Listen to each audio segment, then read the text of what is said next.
Is this thing on? Welcome back to Big Mouth, and fancy seeing you here in June. A very welcome, my friends, and especially my enemies. Come in, sit down, no touching. I don't do the touching. A very good Monday morning to you all. Welcome to Monday's edition of the dceu Daily, and it really kicked off on Sunday night over on social media. This is why I love following the Snyder movement. This is why I love following the fandom menace. There's always something kicking off. Here are the facts. The facts are, without the release of the Snyder Cut movement, they would not have got rid of Sujihara or Jeff Johns or the other people who were working at DC and Warner Brothers when the Justice League calamity happened.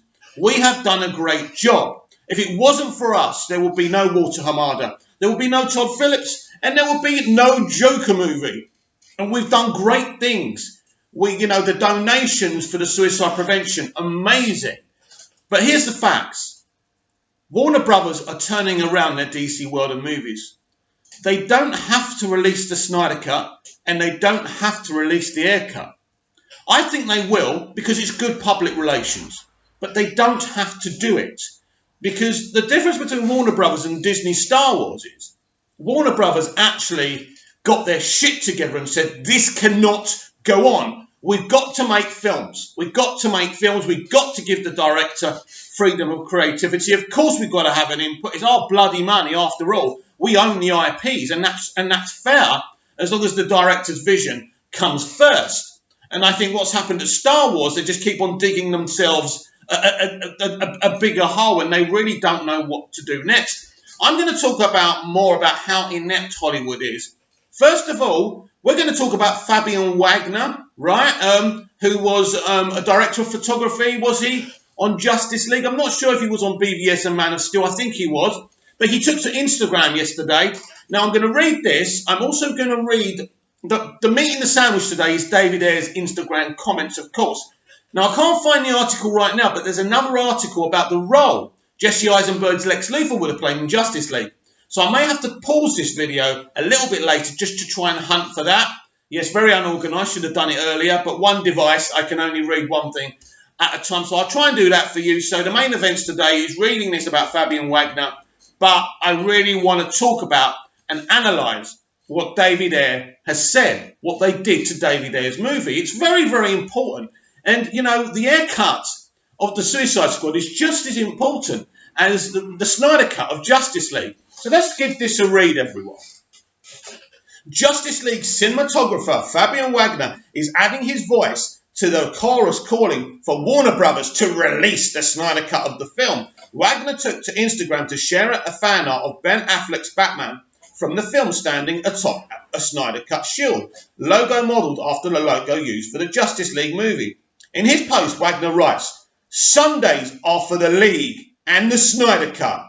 Thank you, Ramesh De Silva, too." Ramesh De Silva is a very talented artist, by the way, and he's one of the biggest people in the release of the Snyder Cut movement. For this cool piece of art, you guys are doing amazing supporting Zack and the movie we made. You can take a look at the artwork included in Wagner's post below. Fans have been waving the release of the Snyder Cut banner since Justice League opened in 2017. The movement hopes to see Snyder's version of the movie finished and released in similar fashion to the Batman v Superman Dawn of Justice Ultimate Edition. Zack Snyder previously offered his thanks for the extreme measures some of those fans have gone to in their efforts, and did so again after the campaign put a billboard in Times Square. "This is truly amazing, and I'm speechless, and I am humbled by the support and love," Snyder wrote after seeing the billboard during New York Comic Con. There's actually one of the billboards has got Snyder, and it's got it's him saying, there is a cut and it's done. And I think he did the thank you message on that to try and tell us, look, for crying out loud, it is done. It's ready for release. Look, what Fabian Wagner did, and look, I think that I'm starting to think, and I'm a bit of a conspiracy theorist, you probably noticed that already. I think that Zack Snyder, Fabian Wagner, and David Ayer are in this together. It's very interesting. On the day that Fabian Wagner posted his post on Instagram, so did David Ayer, post something very compelling. He wants his cut of the Suicide Squad released. Imagine being David Ayer. Not only did they cut the shit out of his film, and they let him have kind of an extended cut, which still didn't go far enough. He's seeing another director taking his cast, the people he cast for his movie, and it's not his fault because he was judged on a piece of work that wasn't completed. Just like Zack Snyder, right? With Batman v Superman. He was judged on the theatrical cut of Batman v Superman. That wasn't his ultimate vision. And ultimately, he was very clever. He forced Warner Brothers, because of the box office falling second and third week, they had no choice but to release the Ultimate Edition. They didn't bother doing it with Justice League because they'd already decided before Justice League, from the moment they got rid of Zack, that they were going to go a different direction. So they didn't really feel they needed to salvage anything. They knew that Justice League was a bomb. They knew it was going to fail, and they knew they were bringing in Walter Hamada. They knew what they were going to do with the Black Label. We didn't know, but they did know. I can assure you of that. They have all the power here, but so have we. We are the consumer, and if we don't consume what they give us, they would be in trouble. Now, a lot of people go on about boycotts. I'll never boycott DC content. I'll see it and I'll judge it and I'll react to you guys here over on Twitter at Movies TV Mad if you want to continue the conversation, by the way. And most importantly, on here, because as I say, we are building a great community. So Fabian Wagner, David Ayer and Zack Snyder are in this together. It's like David Ayer has waited all this time for the Snyder Cut to gain momentum, and now he's jumping on that bandwagon in a brilliant way. So in a moment, we are going to read what he said on Instagram, and it's a very, very emotional piece of dialogue. But before, and I'm not messing you about, but before we talk about David Ayer, here's the article I was telling you about. I found it. Justice League Lex Luthor's original role in the Snyder Cut explained. Let's give this a read. Like many other characters in Justice League, Lex Luthor's role in the movie saw its own set of alterations. Following Zack Snyder's departure from the superhero ensemble in the wake of a family tragedy, that's not the reason he left. He was sacked. Stop saying that. Justice League underwent a series of reshoots that drastically altered the film from what the director had intended. With the 2-year anniversary of the movie's release approaching, there continues to be a major ongoing push for the release of the Snyder Cut of Justice League, a goal that's grown a number of the cast. A goal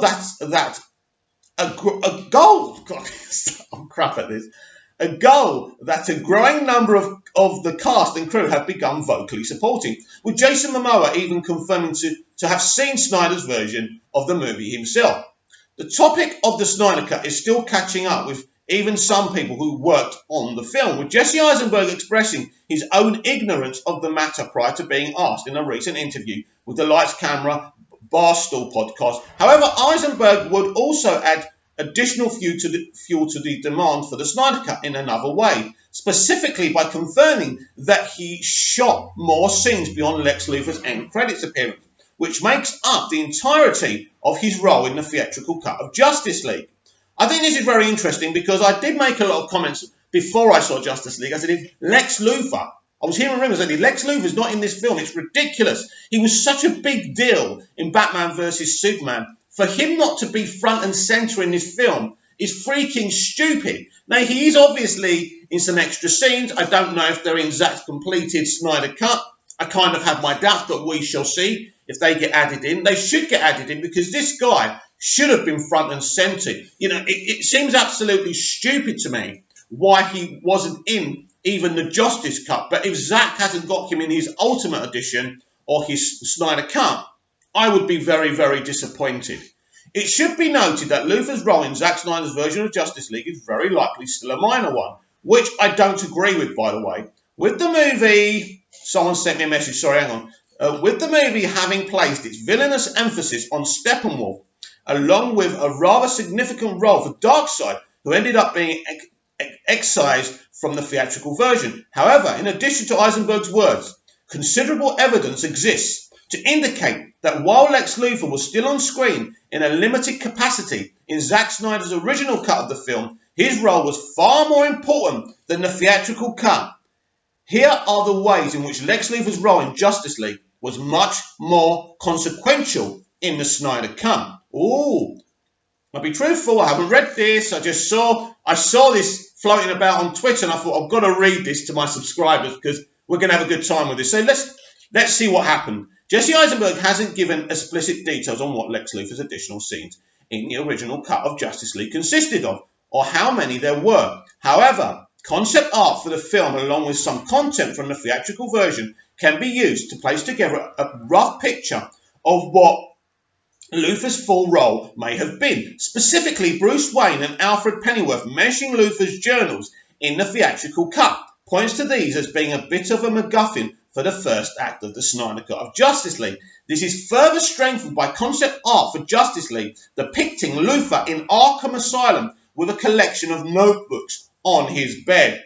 Yeah, I do think probably either Alfred or most probably Bruce went to see Lex in Arkham Asylum. Now I think that's the theme. I think we would have seen him 2 or 3 times in Arkham. Then the post-credit scene.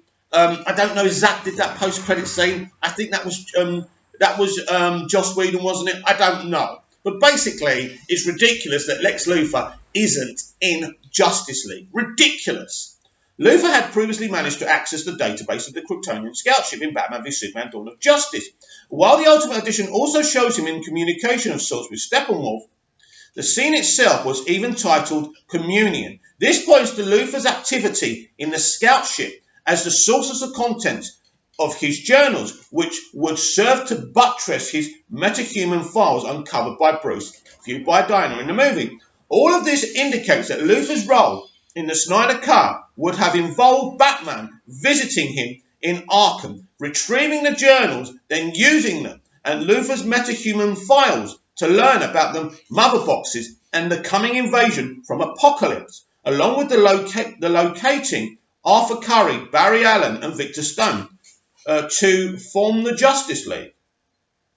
While the end credits scene of the theatrical incarnation of Justice League was largely directed by Zack Snyder, that's what I was asking. So that probably would have been in the post-credits scene anyway. Or maybe before the post-credits. Lex Luthor's line, "Shouldn't we have a league of our own?" was drawn from the Joss Whedon-directed reshoots. Interesting. So before they knew that Justice League went south, they were obviously planning an Injustice League with Luthor and Deathstroke, which I think would have been very, very interesting to see. While this is just one more example of the extensive changes that Justice League was subject to, it also offers more context for Luthor's role in the Snyder Cut, along with the role Ben Affleck's Batman solo movie was meant to serve within the DCEU. While either version of the scene depicts Luthor having a meeting on his yacht with Deathstroke played by Joe Manganiello, the scene, as Snyder had directed it, would have concluded differently, as there's video evidence that Whedon added the League of Our Own line in reshoots. Interesting, hang on.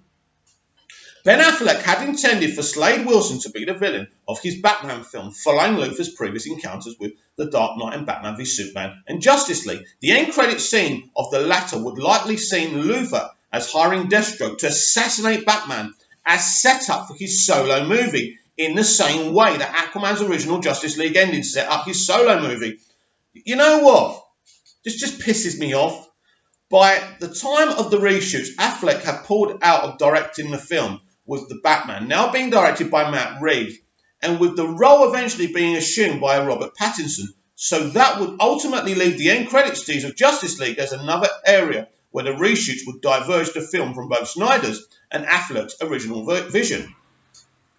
While the extent of Lex Luthor's appearance in Justice League was indeed greater in the Snyder Cut compared to his end credits cameo in the theatrical version, in contrast to prior indications that he was not in any other scenes, he has still very much a tertiary role. However, the function that Luthor played in the story was one that also required far less in terms of an actual on-screen presence on his part. While Justice League would have seen Lex Luthor in a Superman 2-esque team-up with an alien villain, his appearance in the movie was meant to carry over everything previously set up in Batman v Superman, with Luthor ominously intoning that he's hungry, he's found us, and he's coming to the Caped Crusader at the end of Batman v Superman. That clearly demonstrates that he was fully aware of the coming invasion from Apocalypse, and possibly of the previous one seen in the history lesson, which was originally to feature Darkseid battling Ares. Wow. with Batman subsequently obtaining Luthor's journals to ascertain the full scope of the coming threat.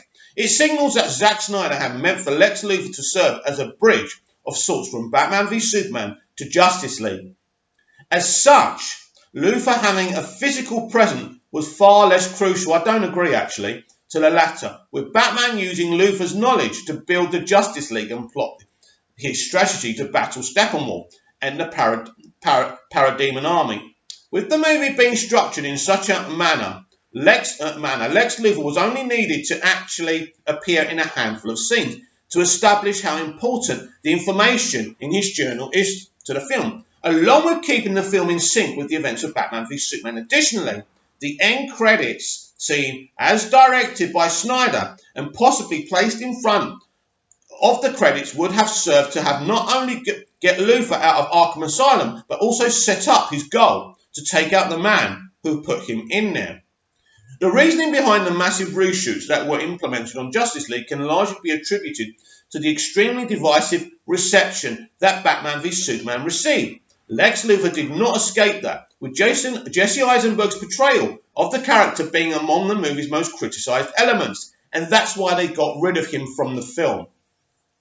With the reshoots aiming to distance Justice League from Snyder's previous DC films as much as possible, Lex Luthor was on the chopping block, right alongside much larger aspects of Snyder's vision for the film, such as the far more significant role for Ray Fisher's Cyborg. Why would you cut that? Why would you cut that?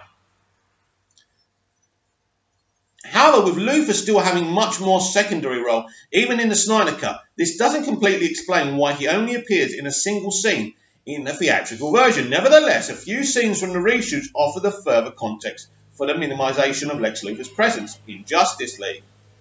The opening scene of Batman battling a lone Parademon in Gotham City is among those added from the reshoots and concludes with the Parademon exploding and leaving pattern of the 3 mother boxes on the wall behind it. Additionally, Bruce's first meeting with Arthur Curry depicts a mural on a wall with a sketch of Aquaman along with a collection of mother boxes.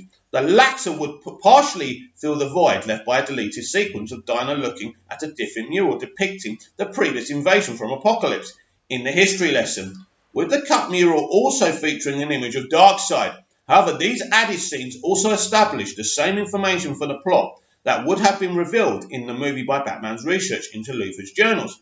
Together, the two scenes would negate the need for Luthor's appearance elsewhere in the movie, ultimately reducing the theatrical cut's need for his presence down to the final scene of the yacht with Deathstroke.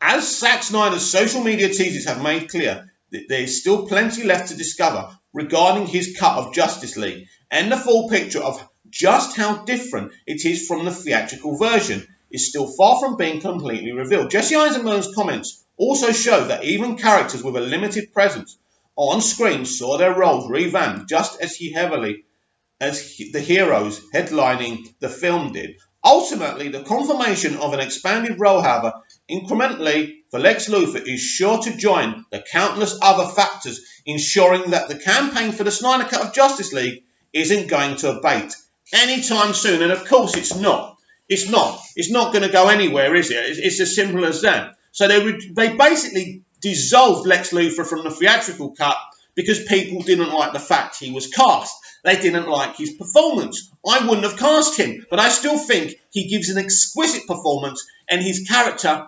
is a real threat, pulling these strings. His hatred for Superman is seen in his performance. He really doesn't just want to kill Superman. He wants the world to see him for the fraud that he is. Not my words, Lex Luthor's. And when he's saying that on the roof in Batman v Superman, it's an amazing moment. Eisenberg did great. And if we are getting a Snyder Cut, I want to see these scenes. I think he should have been front and centre in this movie. But oh well, never mind. At least there's something there for us to hope for. Because of his presence in Batman v Superman, even these scenes were very important for us as an audience to see.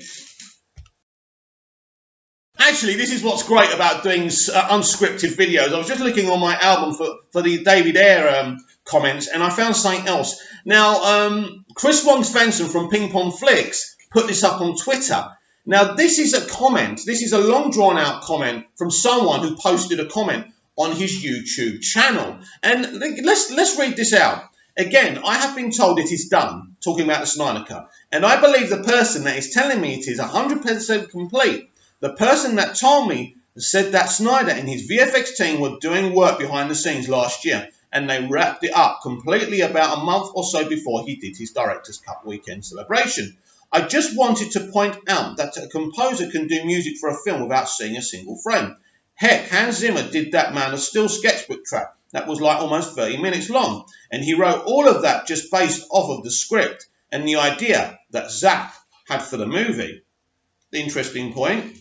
I actually happen to know the film is done. The only reason people have to keep confirming it is done is because of the naysayers.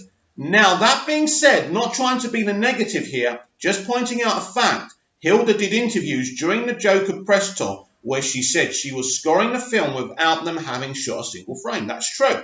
Now, it wasn't the complete score, but she did tracks before it was even filming. So it is possible to have a complete score without a complete film and have several tracks of music without any scenes shot. Now, that being said, for a movie like Justice League, if he has the whole score finished, that means the film is either completely done or it's just missing a bit of VFX. Now, that was posted in the comments section of Chris Wong Spencer's Ping Pong Flex YouTube channel.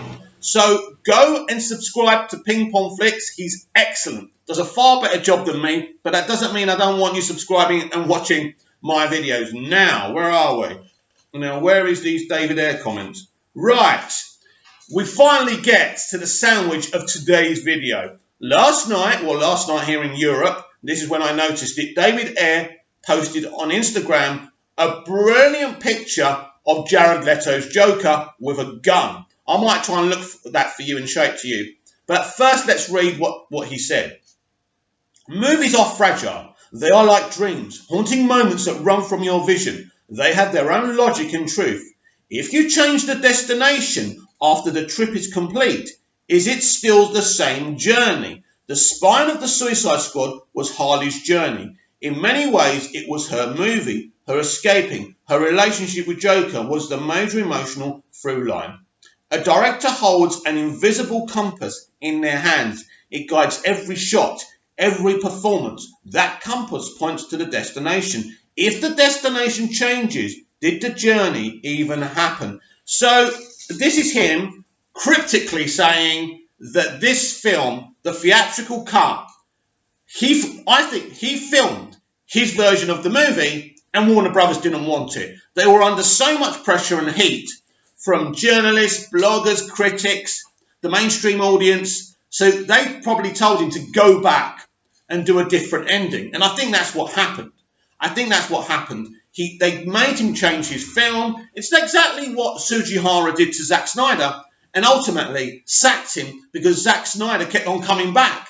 And Sugihara was still nervous, was still unhappy. They messed with his film. He's jumping on the release the Snyder Cut bandwagon. He wants the Ayer Cut released. He knows fans keep on saying release the Ayer Cut. Not as many as released the Snyder Cut. I think it's time. They're beautiful words. And the way he did that really cryptically and beautifully. Basically, he's saying they got him to change elements of his film. Of course, his film was more about Harley Quinn. It was Harley Quinn's story. Of course it was, because Harley Quinn was the character that was going to put butts in seats. Margot Robbie was the person who was going to put butts in seats, because not many people knew who the Suicide Squad was. We all rushed to the cinema in excitement for the Harley and Joker romance, and they hung him out to dry. They got him to change the context of the movie because they were afraid, because they were under pressure. And this, my friends, is the problem with Hollywood. They're too busy looking on what people are saying about them and their movies on social media, YouTube channels, test audiences. If it were me, and don't get me wrong, I love test screenings. I get a lot out of them. But I think they should scrap the test screenings. They should scrap people watching social media. Let the people make their damn movie. Let them roll the dice and see what people think when it's released in theatres.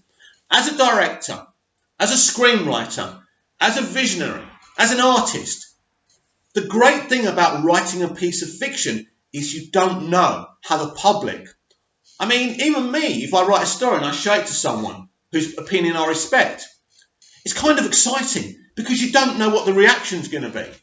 And I like that. But Hollywood has lost that. They're so preconceived now. Let's have a test audience. Let's get people in the studio to watch it and give their feedback. Oh no, they just said, one person said this on social media, this other person said that. Too much attention paid on analysis and each person's opinion. Each person's opinion on your piece of work is going to be entirely different. So you don't actually get an accurate piece of feedback. You're better off ignoring what all the public say. Then you show them the film once it's released. And if they don't like what they see, then you change the next film. Then you change the direction. You apologise and you move on. Because look what happened to Justice League. With all those test screenings, with all those people in the studio looking at social media all the time, what good did it do them? They sacked Zack Snyder because people were angry with Zack Snyder, right?